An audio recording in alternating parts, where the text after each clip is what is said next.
அனைவருக்கும் வணக்கம். இன்று நாம் பார்க்க இருக்கின்ற பதிவு கேந்திரங்களில் அமர்கின்ற கிரகத்தின் ஆதிபத்தியம் காரகத்துவம் எவ்வாறு செயல்படும்.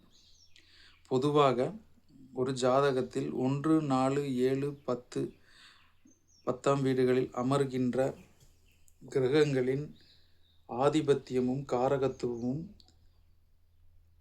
தனது தசை நடக்கும் பொழுது, உதாரணத்திற்கு கன்னி லக்னத்திற்கு லக்னத்தில் அமர்ந்துள்ள புதனால் தனது தசாபுக்தி காலகட்டத்தில் புதனின் ஆதிபத்தியமும் காரகத்துவமும் மிகுதியாக செயல்படும். மற்ற நிலைகளில், உதாரணத்திற்கு புதன் திசையோ புதன் புக்தியோ வரவில்லை என்றாலும் ஜாதகருக்கு புதன் திசை புதன் புக்தி சில நிலைகளில் புக்தியில் தனது பலன்கள் மிகுதியாக இருக்கும். அந்த கிரக தசா புக்திகளை மீறி சில நிலைகளில் கேந்திரத்தில் அமர்கின்ற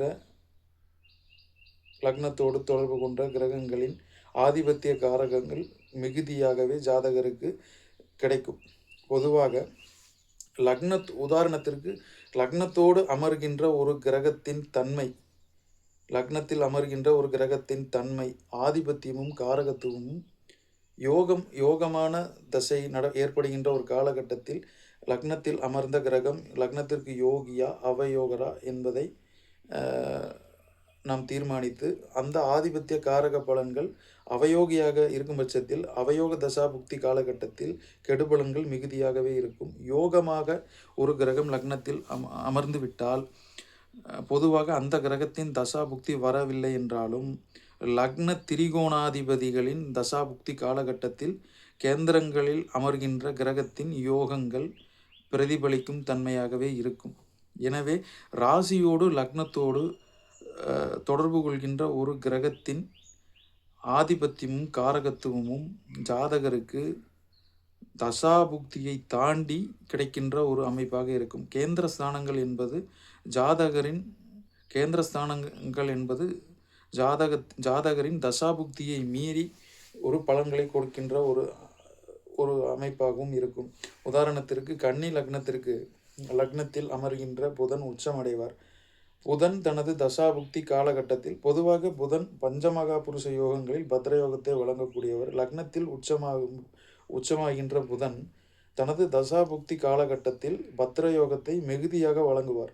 மற்ற நிலைகளில் அவயோக திசை நடப்பிலிருந்தாலும் யோகமான திசை நடப்பிலிருந்தாலும் தனது காரக ஆதிபத்திய பலன்களை தசாபுக்தியை மீறி ஒரு பிரதிபலிக்கின்ற ஒரு அமைப்பாகவே இருக்கும். எனவே ராசி லக்னத்தோடு தொடர்பு கொள்கின்ற கிரகத்தின் ஆதிபத்தியமும் காரகத்துவமும் தசாபுக்தியை மீறி செயல்படுகின்ற ஒரு அமைப்பாகவும் இருக்கும். எனவே பத்ரயோகம் என்பது புதன் கொடுக்கின்ற அறிவு, கல்வி, ஞானம், மக்களிடையே புகழ், ஒரு வாணிபம், ஒரு தனித்திறமை, இது போன்ற அமைப்புகளை தனது தசாபுக்தி நடந்தாலும் அவயோக திசை நடந்தாலும் யோக திசை நடந்தாலும் அந்த புதனின் அறிவு செல்வமானது எந்த ஒரு சூழ்நிலையிலும் லக்னத்தில் அமர்கின்ற தொடர்பு கொண்ட கிரகத்தின் காரகம் ஆதிபத்தியமானது எந்த நிலையிலும் செயல்பட்டு கொண்டே இருக்கும். உதாரணத்திற்கு மற்ற ஆதிபத்திய கிரகங்கள் லக்னத்தோடு தொடர்பு கொள்ளாத இருக்கின்ற, லக்னத்தோடு ராசியோடு லக்ன அதிபதியோடு தொடர்பு கொள்ளாத கிரகங்களின் ஆதிபத்திய காரகத்துவங்கள் தனது தசாபுக்தி நடக்கின்ற ஒரு காலகட்டத்திலே அந்த கிரகங்களின் பலன்கள் நமக்கு ஏற்படும். லக்னத்தோடு ராசியோடு 7ல் அமர்கின்ற கிரகம் லக்னத்தோடு தொடர்பு கொள்ளும். லக்னத்தில் அமர்கின்ற கிரகம் லக்னத்தில் அமர்ந்திருக்கின்ற கேந்திரத்தில் அமர்ந்திருக்கின்ற ஒரு உயிரை குறிக்கின்ற ஒரு இடத்தில் அமர்ந்திருக்கின்ற ஒரு காரணத்தினாலும் 7ஆம் இடம் என்பது 7ல் இருக்கின்ற கிரகம் இங்கே லக்னத்தோடு தொடர்பு கொள்கின்ற ஒரு அமைப்பின்படியாலும் சில நிலைகளில் 10ஆம் இடத்தில் அமர்கின்ற செவ்வாய் லக்னத்தோடு தொடர்பு கொள்வார். எனவே கேந்திரங்களில் அமர்கின்ற கிரகங்களின் ஆதிபத்தியமும் காரகத்துவமும் ஜாதகருக்கு வாழ்நாள் முழுவதும் கிடைத்து கொண்டே இருக்கும். தசாபுக்தியை மீறி கிடைக்கின்ற ஒரு அமைப்பாகவே இருக்கும். 5ஆம் அதிபதி 9ஆம் அதிபதி லக்னத்தோடு தொடர்பு கொள்வது பொதுவாக இதற்காக சொல்லப்பட்ட ஒரு அமைப்பே ஆகும். ஒரு 5ஆம் அதிபதியோ 9ஆம் அதிபதியோ லக்னத்தில் அமர்வதோ அல்லது லக்னாதிபதியோடு இணைவதோ ராசியோடு தொடர்பு கொள்வதோ, ராசிக்கு யோகாதிபதி இங்கு ராசிக்கு கேந்திர திரிகோணாதிபதி இங்கு ராசியோடு தொடர்பு கொள்வதோ ராசியில் வந்து அமர்வதோ ஜாதகருக்கு கட்டாயம் சுபபலங்களை ஏற்படுத்தி கொடுக்கும். எந்த ஒரு அவயோக திசை வந்தாலும், எந்த ஒரு யோக திசை அவயோக திசை வந்தாலும் லக்னத்தோடு தொடர்பு கொண்ட எந்த மாதிரியான கிரகங்கள் லக்னத்தோடு தொடர்பு கொள்கின்றது, ராசியோடு எந்த மாதிரியான கிரகங்கள் தொடர்பு கொள்கிறது, இவை இரண்டுமே ஜாதகத்தில் தசாபுக்திகளை மீறி கேந்திரங்களை தொடர்பு கொள்கின்ற லக்னத்தோடு தொடர்பு கொள்கின்ற ஒரு கிரகம் தசாபுக்தியை மீறி தனது பலனை நல்ல அல்லது கெட்ட பலனை கொடுத்து கொண்டே இருக்கும். உதாரணத்திற்கு இங்கே எந்த ஒரு ஆதிபத்திய கிரகமும் ஜாதகத்தில் ஆதிபத்தியமும் காரகத்துவமும் பிரிக்க இயலாத ஒன்று. 5ஆம் அதிபதியோ 9ஆம் அதிபதியோ லக்னத்தில் வந்து அமர்கின்ற பொழுது சுபபலன் மிகுதியாகவே இருக்கும். இங்கே லக்னத்தோடு தொடர்பு கொண்டால் ஜாதகர் ஒரு அதிர்ஷ்டசாலி. 5 குடையவனோ 9 குடையவனோ அல்லது லக்னாதிபதியோ லக்னத்தில் அமர்கின்ற பட்சத்தில் ஜாதகர் அதிர்ஷ்டசாலி.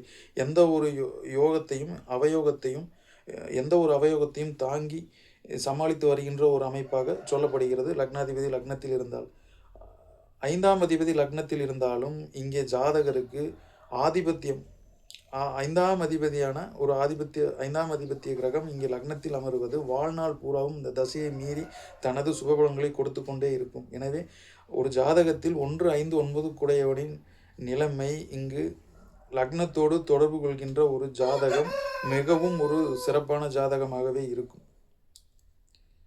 பொதுவாக ஒரு ஆதிபத்திய காரகங்களில் ஒரு பலன்கள் தவறி போகின்ற அமைப்பு எப்படி இருக்கும் என்றால், ஒரு உதாரணத்திற்கு இங்கு கன்னி லக்னத்திற்கு 10ல் சூரியன் செவ்வாய் குரு பகவான் இணைந்திருக்கிறார்கள் என்று வைத்துக்கொள்வோம். இங்கு ஜாதகருக்கு அரசு வேலை, இங்கு சூரியன் திக்பலம் அடையலாம், செவ்வாய் திக்பலம் அடையலாம். இங்கே குரு பகவான் பார்வையோ இணைவோ பெற்றிருக்கும் பட்சத்திலும் இங்கே ஜாதகருக்கு அரசு வேலை கிடைக்க வேண்டும் என்பது கட்டாயமில்லை. ஜாதகரின் தந்தைக்கு அரசு வேலையில் இருக்கலாம், ஜாதகரின் மனைவி அரசு வேலை கிடைக்கலாம், ஜாதகரின் தாயாருக்கு அரசு வேலை கிடைக்கலாம்.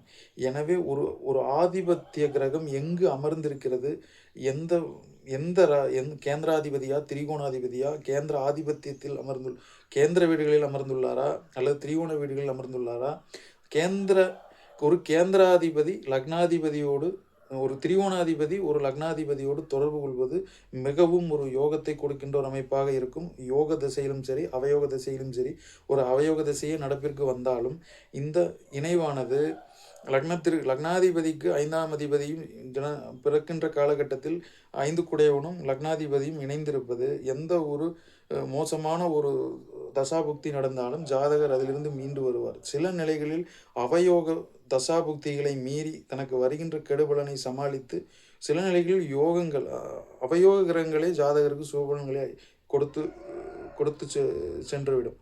எனவே இந்த கேந்திரங்களில் அமர்கின்ற கிரகம் லக்னத்தோடு தொடர்பு கொண்டால், லக்னம் என்பது உயிர் பிரியும் பொழுது உயிர் பிரிந்தால் ஒழிய அந்த அவயோகங்கள் நின்று போகும் என்பது எந்தளவு நிதர்சனமான உண்மையோ, ஜாதகர் உயிரோடு இருக்கும் வரையில் லக்னத்தோடு தொடர்பு கொன்ற எந்த ஒரு கிரகமும் ஆதிபத்தியமும் காரகத்துவமும் ஜாதகருக்கு தசாபுக்தி வரவில்லை என்றாலும் ஆதிபத்தியமும் காரகத்துவம் கிடைத்து கொண்டே இருக்கும்.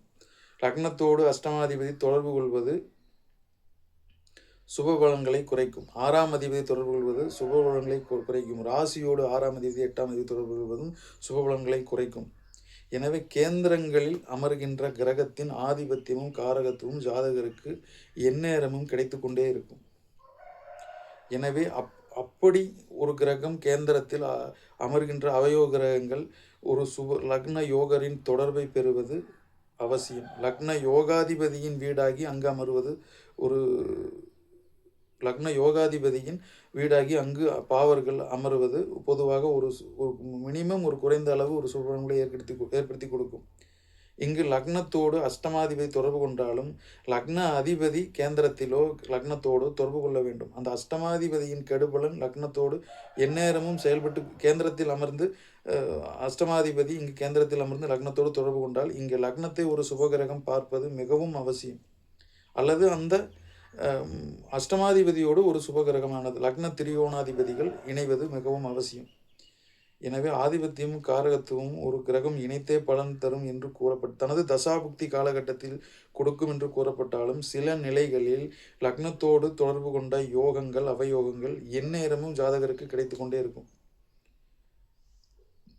கன்னி லக்னத்திற்கு 6-8 கூடைய சனியும் செவ்வாயும் லக்னத்தில் அமர்வது இங்கு யோகமான திசை நடந்தாலும் எந்த நேரமும் இங்கு இவர்கள் லக்னத்தை கெடுத்து கொண்டே இருப்பார்கள். யோகமான திசையிலும் சரி அவயோகமான திசையிலும் சரி எந்நேரமும் இந்த ஆதிபத்தியங்கள் கேந்திரத்தில் அமர்கின்ற ஒரு கிரகத்தின் பலன் ஜாதகருக்கு கிடைத்து கொண்டே இருக்கும். எனவே நான் கூறுவது நீங்கள் மீண்டும் இந்த பதிவை மீண்டும் மீண்டும் கேட்டால் தெளிவாக புரியுமே தவிர ஒரு தடவை இந்த வீடியோவை பார்ப்பதால் உங்களுக்கு புரிந்து விடாது என்பதை சொல்லி மீண்டும் மற்றொரு பதிவில் சந்திப்போம். நன்றி, வணக்கம்.